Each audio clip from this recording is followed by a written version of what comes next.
Well, the war on Christmas is totally fake. They always tell you that on TV. But it's also underway again and got off to a hot start last week with the left launching a new offensive against Rudolph the Red-Nosed Reindeer. Now the war machine is opening up new fronts faster than we can keep up, but we're trying. An elementary school principal in Nebraska has banned a whole swath of Christmas-related items from his school. That would include Christmas trees, elves, Santa, and red-green color combinations. How about candy canes? Are they allowed? No. They're banned too. Why? Because they're in the shape of a J, which represents Jesus. Mark Stein is an author and columnist. He joins us tonight. I just want to say again, the war on Christmas is not real, Mark, so stop talking about it, you right-wing Fox guy. Yeah, entirely fictitious. Yeah. Okay, I'll bite on that and go back a couple of centuries, Tucker.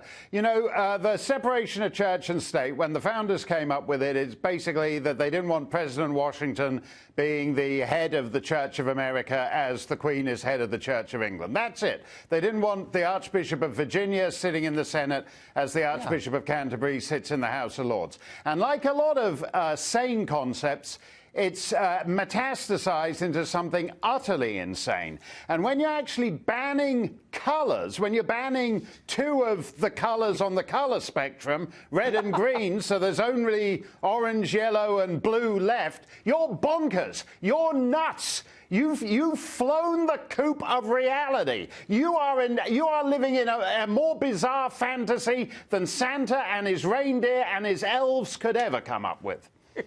You just banned starboard and port. How dare you? Okay, another thing. A Minnesota State University professor tweeted this week that Mary the Virgin could not have consented to the conception of Christ and that God was behaving, therefore, in a, quote, predatory manner. That professor, whose salary is paid for by taxpayers, also tweeted himself decorating a Christmas tree with satanic ornaments. Have you taken any of his classes, Mark Stein? No, and the reason is this is because 50 years ago, this kind of shallow banality would have been the province of a drunk undergraduate at 3 in the morning.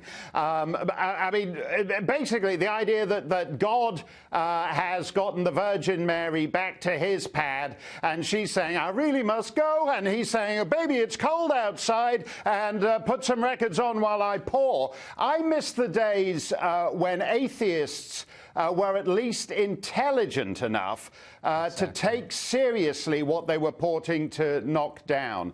The stupidity and banality and shallowness and reductiveness of this is a dismal comment on the state of atheism in America. And it's not even brave. They'd never criticize Jeff Bezos, the richest man in the world, or Apple, Tim Cook, or Google. They suck up to people in power and then beat up on the evangelicals and call themselves, countercultural. Yeah. I mean, it's pathetic. And they don't seem to make the same kind of Ramadan jokes as they do Christmas jokes. No, it's odd that, isn't it? I wonder why that is, Tucker. Huh. So you mean this community college professor, whatever this guy is not attacking Muhammad? No. This is cardboard. This is cardboard courage. By the way, from teachers, even if you're an atheist, the greatest glories of Western, to go back to what Heather was saying, the greatest glories of Western music, art, architecture, painting were in the cause of Christianity. You're cutting out Botticelli and all the rest of it. Well, the university wouldn't exist without it. So, right. But No. From Botticelli to Frosty. Exactly. That's a very short leap.